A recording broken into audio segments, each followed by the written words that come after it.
Welcome back to the Arise interview. I'm Charles Enyegolu. Now, for decades, there's been talk of accelerated change in Nigeria and how this could transform the country into a true African powerhouse.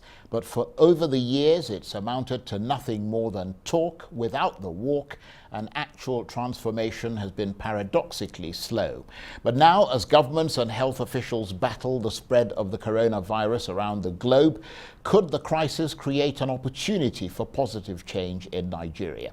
Well, the governor of Nigeria's central bank certainly thinks so. He's delivered a speech that's arguing for a new kind of future for this country, one in which Nigeria looks not outwards but inwards to guarantee food security, high quality affordable health care and cutting edge education for its people. He argues that the coronavirus has raised the stakes and has made it clear that in a country with some 200 million people, Nigerians can no longer ignore repeated warnings about the dangers that lie ahead.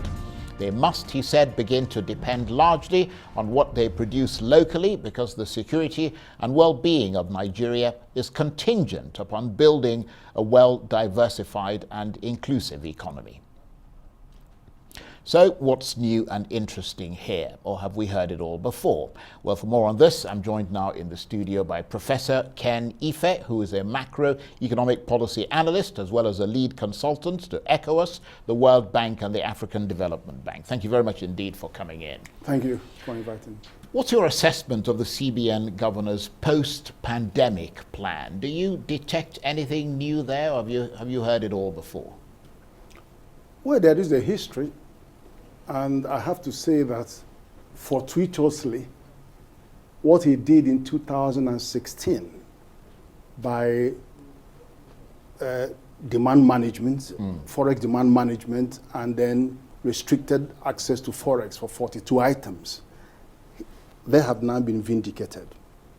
Because at that moment, he was saying, look, I only have revenue, only $1 billion revenue, as a dropping from 3.2 billion to 1 billion. And then I have a request for forex of $4.66 billion. I have tried all the macroeconomic prudential measures. They haven't worked that much. I also tried capital account control. Look at how we are being battered on ratings and things like that. Gentlemen, I have no choice than to turn to demand management. Why are you spending $4.6 billion a month on things you can produce locally? I mean, he was taken to the cleaners. Everybody, most people were against him, but he's been vindicated by what has happened now. And I think also that it's important that we look at a sharp comparison between how these matters were handled in 2008, financial crisis and economic crisis, 2015-16, when we had that slide, and then currently when we have COVID. These are three major landmarks, and they bear some similarities, and they support the case for what he has just presented. And look, for a few months ago, he actually presented a 5-year plan for the bank, where he was looking at how to open the economy, various measures. I didn't think he expected that this was going to come. And so he's now pushing yet another plan that is going to turn these economic hazards to economic opportunities. After all, they say that necessity is the mother of invention. Absolutely. And that is what he's arguing. I guess. And there are merits in that argument. Yes, I guess, and you've put it very, very clearly there, and very convincingly, I have to say. I guess his point is that there is an opportunity in this COVID-19 crisis, which is that Nigeria will need to learn to rely on themselves and develop their own means of survival. But Nigerians, in a perverse sort of way, have always done that, haven't they? I mean, they provide their own electricity, and the failure has always come from government, hasn't it? Not the Nigerian people. Correct. You are correct in that assessment. But there is a paradox. You know, the reason why he was saying, eat what you produce and produce what you eat, was actually from demand management perspective. But now, what we are now facing is supply shock from China, transmitting to US, Europe, and Africa, which means that many of our manufacturers couldn't get their raw materials, which also means that many of the retailers couldn't get their products to sell. And so that translated to demand shock. First level demand shock, and then translated to unemployment. Then the second wave came when they don't want to send medical equipment to Nigeria, where even the pharmaceutical supplies, India restricted even chloroquine, hydroxychloroquine. They are restricting medical supplies. They are restricting pharmaceutical supply, and it's such a tragedy because over almost 100% of the active pharmaceutical ingredients we use in the pharmaceutical industry are imported.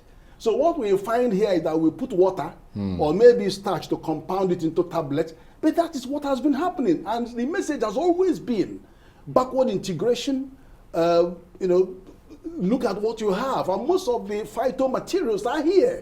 We have the vegetation. There's no vegetation we don't have. We have mangrove forests, we have tropical forests, we have Sahel savanna, Sudan savanna, we have Guinea savanna. We have all of that, just like Brazil. So we have the capacity to meet our own needs in terms of pharmaceutical technology and production.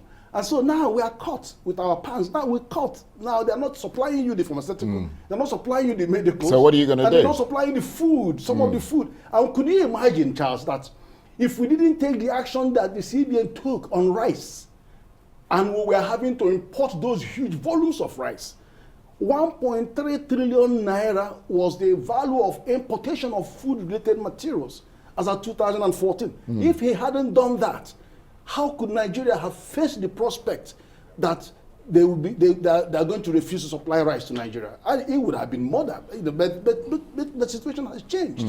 It's very interesting what you say and how you say it. There was, of course, a lot of talk in that speech and in that document he set out about money for manufacturing across the value chain, money for housing, construction, energy production, etc. I mean, there was mention of trillions of naira. Any idea where that money is going to come from? I mean, you've got falling oil prices and very little foreign investment in Nigeria. Well, the oil thing may stabilize a little bit. We haven't got, we'll find time to go to that. The CBN immediately released 50 billion naira, which was being warehoused through their microfinance bank, the National Microfinance Bank. And what is interesting about that small money is how important it is to the order of battle. Now, what is the order of battle? The order of battle was supply shock, restriction of supply, restriction of, and the impact on demand, unemployment, and the impact on what we call aggregate demand. Now, closure.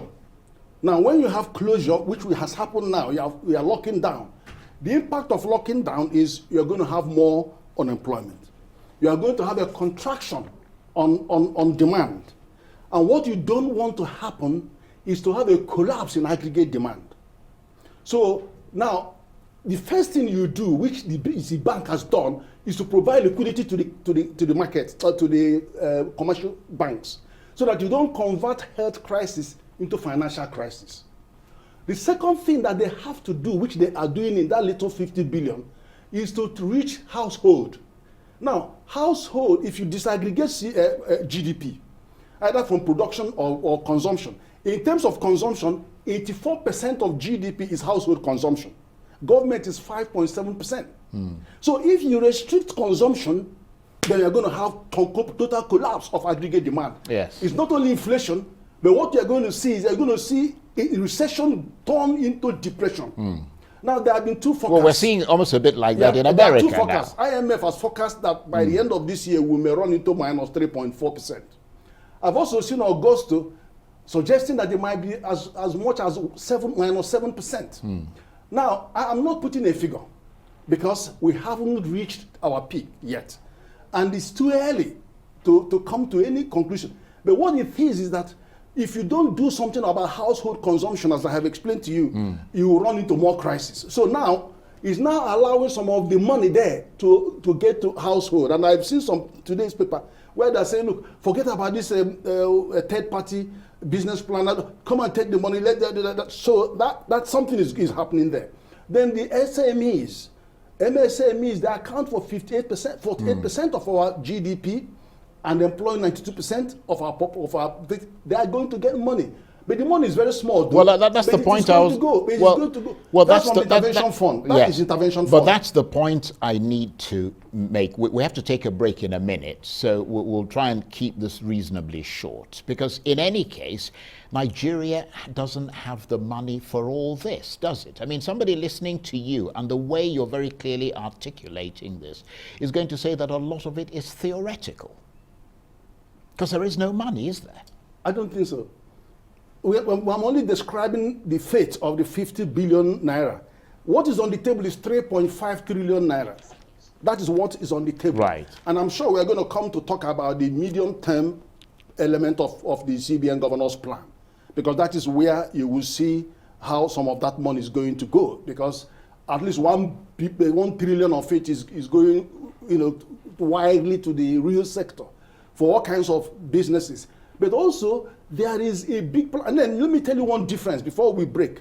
There's a huge difference between what happened in 2016 and what is happening now. Because of the stringent measures taken by CBN in 2016, I didn't see any of the other ministers coming to support CBN. I couldn't see fiscal policy come to support monetary policy. I couldn't see industrial policy, investment policy. I didn't even see private sector embracing the CBN. This time, the governor called a meeting in his office going for growth, and I was there. Right. You know what happened there? The private sector came together and said, we've had enough. Now, government, thank you very much. We're going to take the bull by the horn. They're going for an infrastructure company, and they're looking to capitalize 15 trillion naira, and that's about $50 billion bridge they're going to build. And with that bridge and about $2 billion sovereign guarantee, rolling sovereign guarantee, that bridge would allow sovereign investors to come in. You know, there are over 40 trillion sovereign funds. And they will take the 20 projects, key projects from the government, and then own it, rework it, and run by it. Okay, let me ask you to stay with us, because we must take a break. Fascinating discussion. You're watching the Arise interview. Plenty more still ahead as we continue our chat about the Nigerian Central Bank Governor's post-pandemic measures. Stay with us.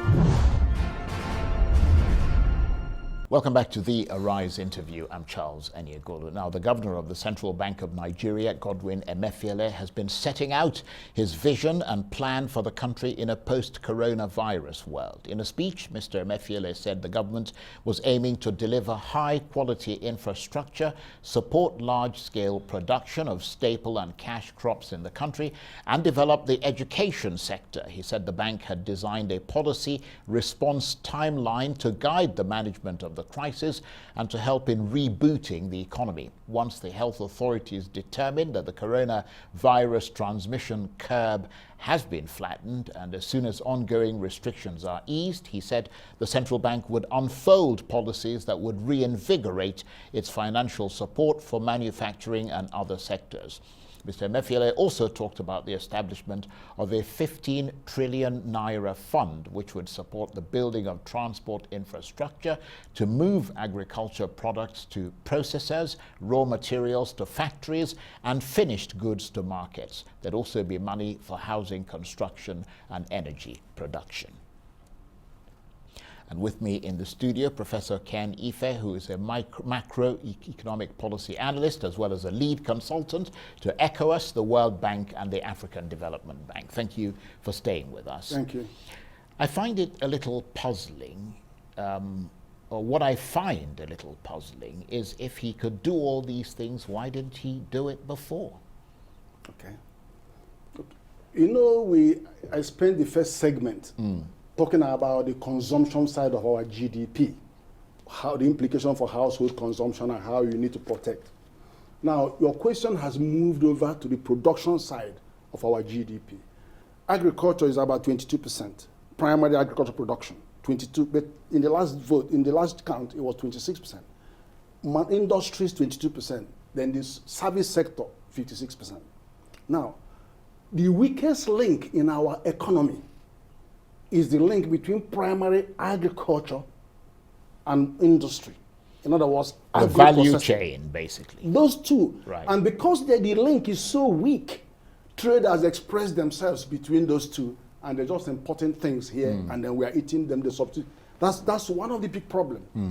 And then secondly, if you look, United Nations FAO say that there are 5 countries in the world that produce more food than they require, and Nigeria was one of them, and the only one in Africa. So what it is that numerically we tend to produce about twice what we actually need. But 30 to 70% of what we produce never make it into the food chain because of post-harvest losses, failure in productive capacity to convert and protect, and shortage in transportation issues, distribution problems, storage issues, all of those issues. But there are even stronger issues that have emanated over the last 4 years, which is because of we are surrounded by francophone countries. And 1 naira was buying 3 CFA 2015, but they can only buy 1.5 CFA now. So our currency is very cheap to them. Our agricultural produce is very cheap.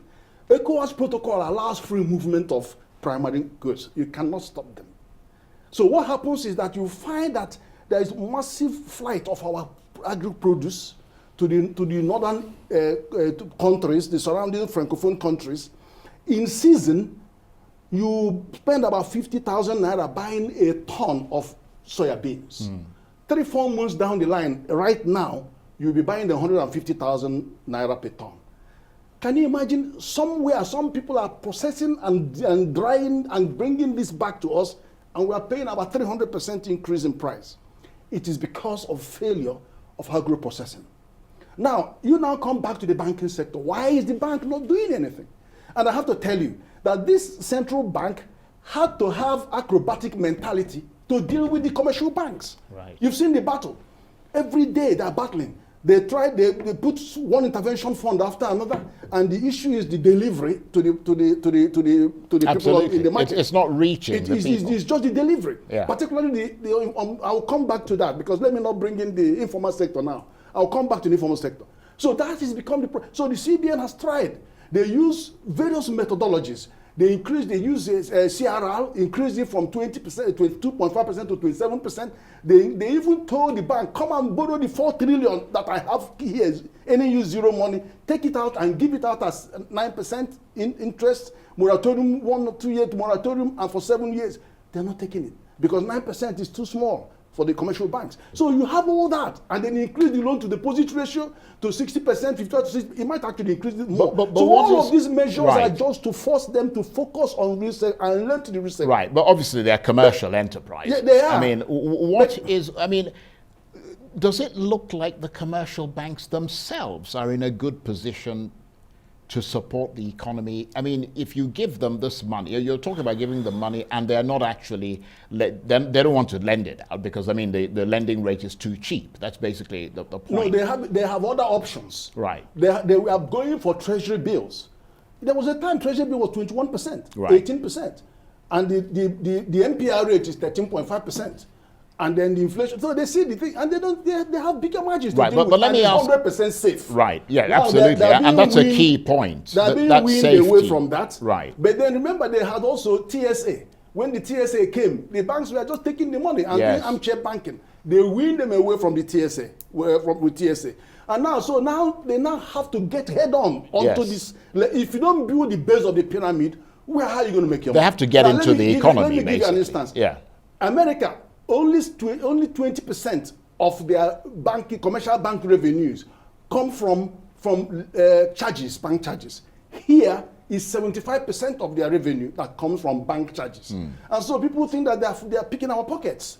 So they should learn to the real sector, build a vibrant economy, learn to build the base of the pyramid, but what is, and you can make money from what that. Is the actual state of the banks in Nigeria? I mean, is there a banking crisis looming in Nigeria? Because I've heard whispers that the banks are in deficit mode. I mean, can they survive a stress test right now? There are some cases. Of course, if you look at some of the non-performing loans, the bank has pressured them to bring it down to about 6.1%. 5% is the prudential guideline, and they're coming down. But of course, in the current COVID circumstance, there has to be forbearance, and CBN is clear on that. And there are so many other threats, like capital adequacy ratio. Many of them are too far away, but they're bringing them down. Enterprise risk management, CBN has been coming down heavily with risk management-based supervision. But they now have to slow down because of the COVID-19. But let me just make this point. There's a huge non-performance on loans in this country, isn't there? Because we're also hearing some rather distressing news about the loans that the various states owe and their ability to repay those loans. Yeah, you're talking about public loans, public debt. That's a different discussion because the issue of the public debts, I mean, we can spend the remaining time. Yeah, but what I'm saying is that when you put all these things together, when you put all these things together, that increases the problems that the central bank has to deal with, doesn't it? In a way, but that doesn't deal with the recovery. That doesn't deal with the agenda that the CBN governor has launched. The critical thing about the agenda that he has launched, which is really important for your viewers, is this. Much of the money that is coming in, 3.5 trillion, all this money, they are designed to go through the banking system. And we always know from experience that it is not reaching the vast majority of the informal sector. The informal sector accounts for 65% of our GDP. And in terms of the GDP growth, about 50% of the GDP growth component. Now, they are involved in the 92 million employees, a percent of the employees. And what else are you looking for? If you've seen that size, magnitude of GDP and growth rate and employment, and then you want to diversify to non-oil sector, you have to come with templates and delivery mechanisms that will reach. Okay, let me say this. Missing. Right. And that is where the CBN needs to look at right now. And there are some models right now on their table that they have to look at other delivery structures, not wholly dependent on their fund, but also able to target. You know, we've seen the infrastructure company, an equivalent of the infrastructure company that is delivering to the right. Okay, look, we've got less than a minute left to the program.